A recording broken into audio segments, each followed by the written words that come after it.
যদি ৮ কেজি পোলাওয়ের চালের মূল্য ৯৬০ টাকা হয়, হ্যাঁ? বলা হচ্ছে যে ৮ কেজি পোলাও চালের মূল্য ৯৬০ টাকা হলে ৪,৮০০ টাকা দিয়ে কত কেজি চাল কেনা যাবে? ৪,৮০০ টাকা দিয়ে কত কেজি চাল কেনা যাবে? তা এই অঙ্কটা আমরা ঐকিক নিয়মের মাধ্যমে করব। তো আমি আগেও বলছি যে ঐকিক নিয়মের অঙ্কটি হচ্ছে ৩ লাইনের।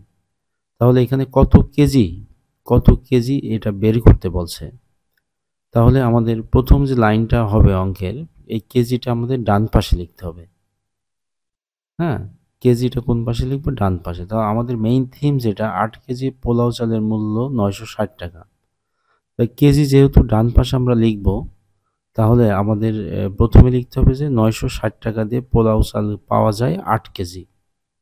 এটা উল্টায় লিখতে হবে আরকি। হ্যাঁ? ৮ কেজি পোলাওয়ের চালের মূল্য ৯৬০ টাকা না লিখে আমরা টাক অ্যা টাকাটা হচ্ছে আমরা কি করব? ১ম দিকে লিখব যে ৯৬০ টাকা দিয়ে কেনা যায় ৮ কেজি পোলাও চাল। ৯৬০ টাকা দিয়ে কেনা যায় ৮ কেজি পোলাও চাল বা ৮ কেজি চাল। তা আমরা হচ্ছে অ্যা যে কাজটা এখানে করেছি যে যেহেতু আমাদের বের করতে বলছে হচ্ছে কত কেজি চাল কেনা যাবে। এজন্য এটা আমরা ডান পাশে লিখছি।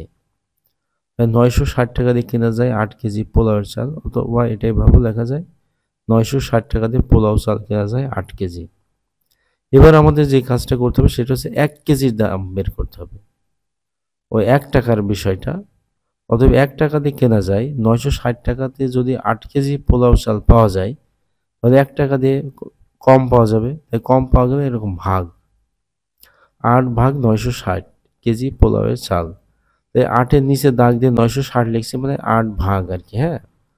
তাহলে ৯৬০ টাকা দিয়ে ৮ কেজি পাওয়া যায়, তাহলে ৳১ দিয়ে আরো কম পাওয়া যাবে। এজন্য ভাগ দিলাম আরকি। এবার ৳৪,৮০০ দিয়ে আমি বলছি যেটা অ্যান্সার বের করতে হবে সেটা লাস্টের লাইনে লিখতে হবে। তাহলে ৳৪,৮০০ দিয়ে কেনা যায়। তাহলে ৳১ দিয়ে যদি এত কেজি পোলাও চাল কেনা যায়, তাহলে ৳৪৮০০ দিয়ে কি আরো বেশি কেনা যাবে? তাহলে বেশি যদি কেনা যায়, তাহলে বেশি হইলে আমার কি করতে হবে? গুণ করতে হবে। আমি আবার বলছি, ৳১ দিয়ে যদি এত কেজি কেনা যায়, তাহলে এই ৳৪,৮০০ দিয়ে আরো বেশি কেজি কেনা যাবে, তাই তো?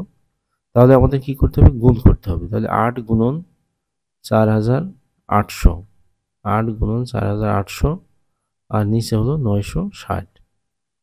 এত কেজি পোলাও চাল। তো এখন উপরে আছে এই যে লম্বা দাগ, এটা মানে কিন্তু ভাগ। উপরে আছে ৮ আর ৪,৮০০, আর নিচে আছে ৯৬০। এই ৯৬০ দিয়ে এটাকে আমরা ভাগ করব। তো এই যে ৪,৮০০ এখানে শূন্য আছে, এই শূন্য দিয়ে এই নিচে যে ৯৬০ এর শূন্য আছে এটা কেটে দেব। এবার ৮ দিয়ে আমি যদি এটা ভাগ করি, ৮ একে ৮, তারপর হচ্ছে ৮ 12 ৯৬। ৮ দিয়ে যদি আমি ১২ কে ভাগ করি তাহলে ৯৬ হয়। হ্যাঁ, ৮ 12 ৯৬। তাহলে উপরে আবার থাকলো যে ৪,৮০, নিচে হচ্ছে ১২। এটাতে ভাগ দিব, ১২ একে ১২, তারপরে খেয়াল করো ৪ ১২ ৪৮, আর একটা শূন্য ছিল, শূন্য বসাই দিলাম। হ্যাঁ, শূন্য এখানে বসাই দিয়েছি আর কি। তাহলে কিন্তু সবই আমি ভাগ করে ফেললাম এগুলা, আর কোনো কিছুই নাই, উপরেও নাই নিচেও নাই। আর শুধু আমার আছে, হ্যাঁ, এই জিনিসটা আমি একটু মুছে দিলাম, মুছে দিয়ে আমি আরো একটু পরিষ্কার করে তোমাদের বোঝাই।